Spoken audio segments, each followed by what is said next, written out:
안녕하십니까. 서울특별시의회 제284회 정례회 보건복지위원회 의정활동 소식입니다.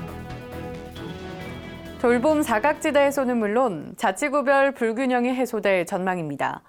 서울특별시 온마을 아이돌봄 지원에 관한 조례안 통과로 돌봄 인프라가 부족한 지역에 우선적으로 돌봄 시설이 설치, 운영되게 되는데요. 아이를 키우려면 온마을이 필요하다는 이야기처럼 소중한 아이들이 마을 안에서 건강하게 성장할 수 있는 사회 환경이 조성되길 바라면서 제284회 서울특별시의회 정례회 보건복지위원회 의정활동 소식 지금부터 시작하겠습니다. 보건복지위원회가 서울시 복지재단의 방만한 예산 집행과 모호한 방향성을 질타했습니다. 보건복지위원회는 11월 7일 열린 서울시 복지재단 행정사무감사에서 재단에서 진행하는 사업이 다른 기관의 프로그램과 차별화가 없음에도 불구하고 재단의 업무 성과로 표시하는 것을 두고 정체성을 재정립할 필요가 있다고 주문했습니다. 복지정책의 개발 연구를 수행하는 것이 목적이 맞죠? 예, 맞습니다. 근데 복지본부의 사업을 시행하는데 단순 집행 기능에 밀려서 정체성을 잃어가고 있다라고 생각은 안 하십니까? 방만한 예산 집행과 과도한 성과급 지급에 대해서는 재검토가 필요하다고 강조했습니다. 16년도 5억 6,910만 원, 2017년도 7억 7천, 2018년에 갑자기 2배가 뛰어서 15억 2,500만 원이 됐어요. 복지재단이 사업하는 게 뭐가 있습니까? 수익 사업하는 게 있습니까? 성과 지표를 뭘로 달성하는 거죠? 연구 및 경영 성과가 크지 않음에도 불구하고 2017년에 비해 예산을 2배로 늘려 성과급을 지급하는 것은 상식에 어긋난다는 겁니다. 이와 함께 보건복지위원회는 입사 4개월 근무자에게 성과급으로 200여만 원을 지급한 것을 두고 이는 현재 재단의 내교 자체의 근무 평정 기준이 잘못된 것이라며 반드시 조정해달라고 당부했습니다. 보건복지위원회가 시립어린이병원의 진료 대기 문제를 강도 높게 질타했습니다. 보건복지위원회는 11월 14일 열린 시민건강국 및 직영병원 행정사무감사에서 시립어린이병원의 대기 적체가 매우 심각하여 정신건강의학과의 신규 진료를 위해서는 7, 8개월을 기다려야 하는 현실이지만 정작 의사 1인당 진료의 수는 주당 2일 혹은 2.5일에 불과하다고 지적했습니다. 병동도 없어진 마당에 근무는 예전과 똑같이 이렇게 근무하면서 환자들의 마음을 이렇게 아프게 만드십니까? 2018년 5월에 정신병동을 폐쇄하여 업무량도 줄었고 특성상 응급실과 수술실 운영도 없는 상황에서 외래 진료를 일주일에 겨우 2일에서 2.5일만 한다는 것은 방만하고 태만하게 운영하는 행위라는 겁니다. 시립병원에 대해서는 필수 의료의 부족으로 제대로 된 의료 서비스를 받지 못하고 있다고 지적하며 대책 마련을 촉구했습니다.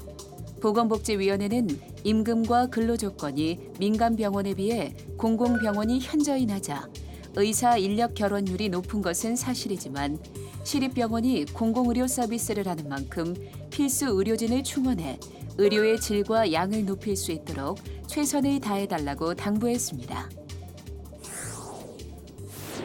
2019년도에는 노동자와 장애인 관련 예산도 증액이 되고 정서, 행동장애 아동을 위한 아이존 확대 관련 예산도 증액이 됩니다. 이로써 공공의료 형평성 강화와 시민 건강 증진 사업도 보다 활발해지게 될 텐데요. 이 밖에도 어떤 논의가 이뤄졌는지 계속해서 보건복지위원회 의정활동 소식 살펴보겠습니다. 보건복지위원회가 부실한 예산 편성을 지적했습니다. 보건복지위원회는 11월 22일 열린 2019년 여성가족정책실 소관 예산안 및 기금 운영 계획안 예비심사에서 신규 사업들이 사업 목적에 부합하지 않고 기존 사업과 중복되며 과다한 홍보비가 책정되는 등 부실하게 예산을 편성했다고 지적했습니다. 거의 직접 사업 예산은 없고 홍보비가 거의 다예요. 아까 본 의원이 홍보비에 관련된 자료 요구를 하긴 했었는데 이게 너무 과다로 홍보비가 편성된 거 아닌지 이런 생각도 들고 치밀한 사전 검토 없이 편성된 예산은 예산 낭비로 이어질 수 있다는 지적도 이어졌습니다. 미세먼지 노 공공형 실내 놀이터 설치 이 금액을 21억을 책정을 했어요. 일단은 그 금액 면에서 신축에 버금가는 그런 공사 금액을 책정했다는 것이 문제가 되거니와 또 한 가지는 이 미세먼지 자체는 아무리 실내에서 리모델링하고 친환경 자재를 썼다 한들 미세먼지가 내부에서 발생되는 건 아니잖아요. 미세먼지 없는 공영형 실내 놀이터는 미세먼지와 산성비 등의 자유로운 공간이 되도록 공기청정기와 미세먼지 측정기 등을 갖춘 실내 놀이터입니다. 한편 보건복지위원회는 민간 어린이집 차액 보육료 전액 지원을 포함 아동복지시설, 다문화 가족시설 종사자 처우 개선비 관련 사업비를 증액했으며 예산 편성의 원칙과 규정을 지키지 않은 16개 사업에 대해서는 감액을 결정했습니다. 서울시 사회서비스원 설립 및 운영과 관련해 85억 원 예산이 투입됩니다.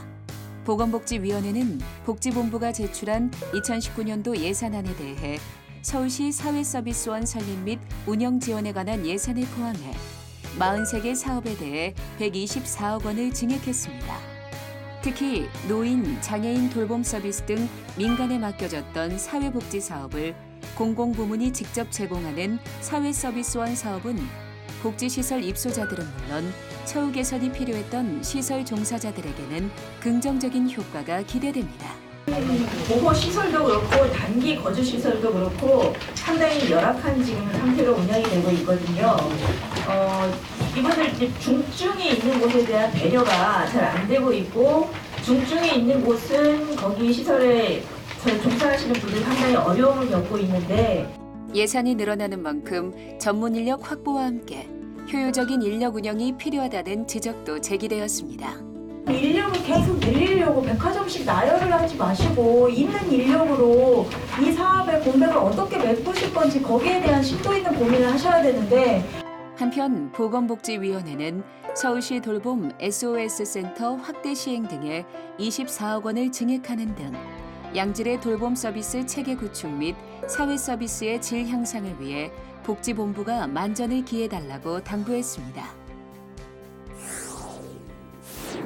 2019년부터는 서울의 저소득 근로자나 자영업자가 질병으로 병원에서 입원 치료를 받거나 건강검진을 받으면 하루 8만 원가량의 생활비를 최대 15일까지 지원받을 수 있습니다. 보건복지위원회가 야심차게 준비해왔던 서울특별시 서울형 유급병가 지원에 관한 조례안이 통과된 건데요. 질병이나 부상으로 몸이 아파도 유급휴가 없이 쉬지 못하는 저소득 근로자나 자영업자들에게 실질적인 도움이 되길 바라면서 284회 서울특별시의회 정례회 보건복지위원회 의정활동 소식은 여기까지입니다. 시청해주신 여러분 고맙습니다.